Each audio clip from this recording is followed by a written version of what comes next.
Dan the Houseman coming to you live from Better Homes and Gardens Real Estate in McHenry, Illinois. All right, what we're talking about today is how to save you literally hundreds of dollars a year. It's very common for people to get a clog in either their bathroom sink, bathtub, or shower at least once a year.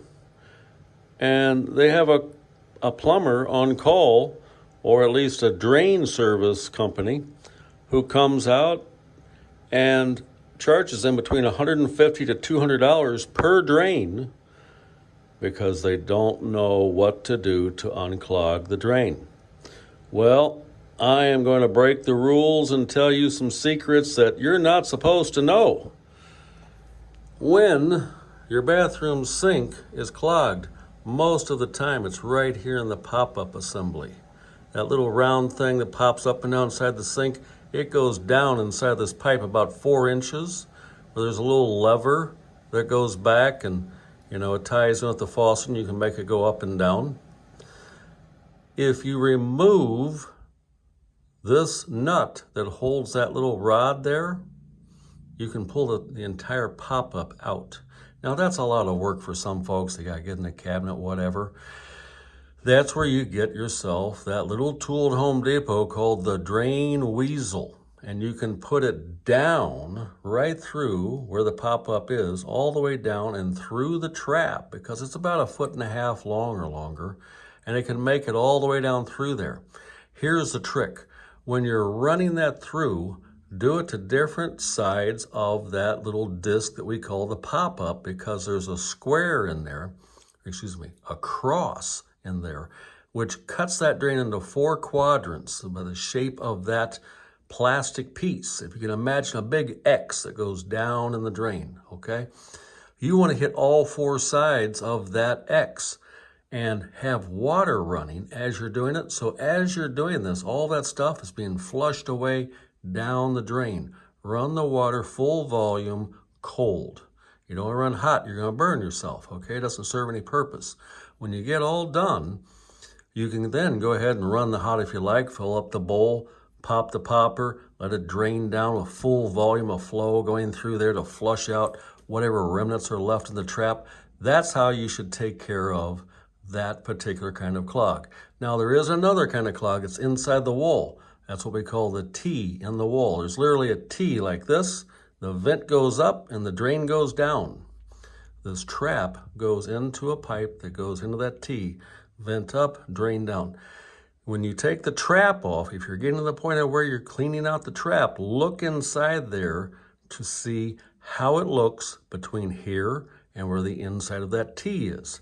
That's like the last bastion of where you should have a clog in this kind of a drain. Anything more than that, you're going to need to call a plumber because it's somewhere down the line and you're going to need to power rod that line to get that open in most cases. Now, over here you have your bathtub. And what a lot of folks don't know is underneath that stopper, right here inside the tub, if you get that stopper off, I'm going to tell you 9 times out of 10, there's a big pile of hair and soap and maybe some caps off of a small container that you're using for hair conditioner or something stuck in right there. Easy access. If not, it's in this little bit of an elbow right here. Now that can be kind of messy if you have someone in the house with long hair. So when you're working on this and say you're using the drain Weasel to pull that stuff out, make sure you keep your mouth shut, okay? And I might even suggest wearing a pair of rubber gloves and safety glasses, because you don't want to get that crud in your eye either. It can flick back at you, all right? Now, is it messy? Yeah. Does it smell? Yeah. Is it worth $200 to save? Yeah. All right? So buckle up, buttercup, and not be afraid of the hair. Now, the last place it'll be is down in this trap here, which is hard to get to, it seems like. But really, if you came in through what's called the overflow with that hand crank type rodding tool that I showed you, you could come down through here very carefully and go through this trap. Do not try and use that drain rodding tool through the grid. You're going to get stuck in here. You want to go in through what's called the overflow. The overflow is going to give you direct access right down to the trap. And if there happens to be some hair or something stuck in there, you can get it out. Now, while you're rotting here, there's nothing that says you can't run some water from this spout into this drain to help flush that out, okay? And of course, it'll also clean off your rod. And once you have the line clean and the water's running, you'll bring back less junk on the rod, which is what you want. Last but not least is the shower. And while the shower seems very intimidating because you have this big grid sitting there on the floor of that shower and it's the devil to get off, it's really not that hard. They're usually held on by 2 to 4 screws. Be careful how you unscrew them. Don't strip them out, okay? Take your time because that is the access to your drain. You're going to find that most of the clog is right here trapped in this basket or just below. Then it's in this trap, which is directly below here. Either way, you can attack this by using the drain weasel, or you may need that hand-cranked rod to run all the way through this trap. Again, once you do, run lots of water to flush out whatever remnants are left, and you can save yourself $150 to $200 in cost for service.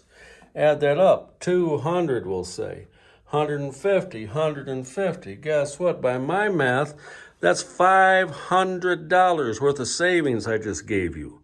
How about a like and subscribe? I mean, I just saved you $500 a year. Come on. This is Dan the Houseman with Better Homes and Gardens Real Estate, Star Homes, McHenry, Illinois.